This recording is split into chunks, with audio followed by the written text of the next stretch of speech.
the Magi. We're all familiar with the Christmas story and the three kings. But what do we really know about the three kings? And what really was their story? So let's take a look at who these three kings were and what they did to get to see Jesus. Well, so much of our story is just a few words, and yet this journey took a long time. These three kings probably didn't know each other and never had any contact with one another, but they all saw a sign in the sky. And it said to them that someplace in the world at that time, a new king was born.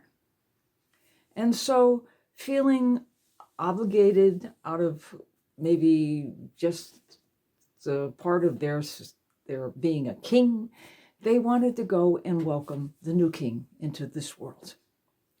So they each set out in their own way and decided to go with a retinue of camel and all kinds of supplies.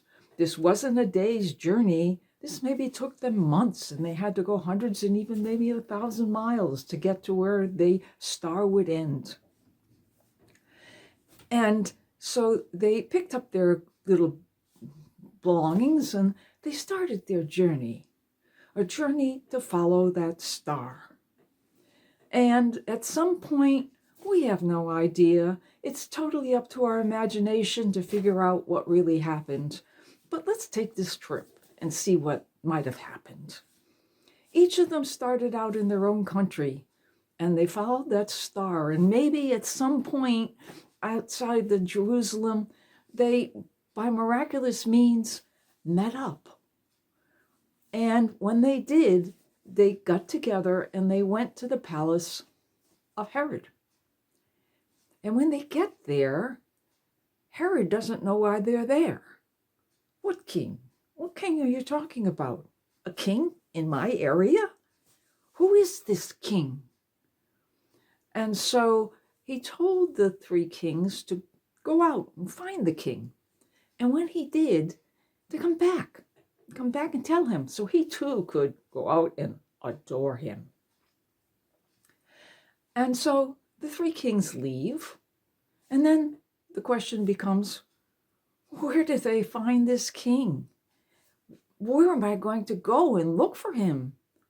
So they went out and they went knocking on doors, and they went into the villages and they said, have you seen a young child born within the last maybe 2 years? And if so, could you tell us where he is? And they went knocking and knocking, and they went from village to village, and finally they came to this little village. And there they found someone who said, yes, there was a man and a woman down the street who recently just had a child. So they go to this house and they knock on the door. And lo and behold, a gentleman comes to the door and opens the door. And when he opens the door, he sees these three camels out there with three men dressed luxuriously. And he's wondering, they must be at the wrong place. And they said, we have come to worship the Savior. And Joseph lets them in and gathers Mary. And Jesus at this point, maybe 6 months, 9 months, we don't know how old he was toddling around on the floor. And they invite the three kings in. And the three kings are amazed at watching this little child. And they sit down and very hospitable with Mary and Joseph, and she feeds them. And the neighbors outside are really curious, as all neighbors usually are. Well, what are these camels and all these, looks like rich people? Why are they going into the house of Mary and Joseph? He's just a carpenter. But inside something was happening. These three kings were meeting the God of gods, the Lord of lords, the King of kings. Divinity made humanity. And they offered to Mary and Joseph their gifts. One gave them a gift of gold, signifying his regality and being the king of the universe. And another king gave him a gift of incense, And incense was a sign of his divinity, because incense was usually burned and the smoke went to the air. And when it did, it was a sign of acceptance from God. And then we have the gift of myrrh, used in burial. And this was a symbolism of what would happen to Jesus on the cross on Good Friday. And when they were finished, they did not go back to Herod, because an angel came to them and said, "Do not go back, go your own way." Because God knew that Herod was not going to go and worship Jesus. He was going to do the most awful thing possible. He was going to go and slaughter everybody until he got rid of that king who might be a threat to his kingship. So the kings left, and they get left as different people, because these were one of the first peoples who actually came, worshipped God in this little child, and became witnesses.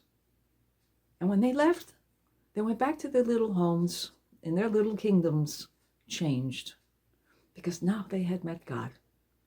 They had seen the Savior of the world. And yes, these three kings went back and told their own kingdoms what they had seen, that this little child was born, and now he was going to be the Savior of the world. And they became, in a sense, the first evangelizers, and they were pagans. And so when we look at the three kings, we're looking at three people who followed their star. And we all will have a star someplace in our life, and we're asked to follow it. And the question is, will we? And if we do follow that star, will we find at the end of it the King of Kings, the Lord of Lords, God made man? Emmanuel, God with us.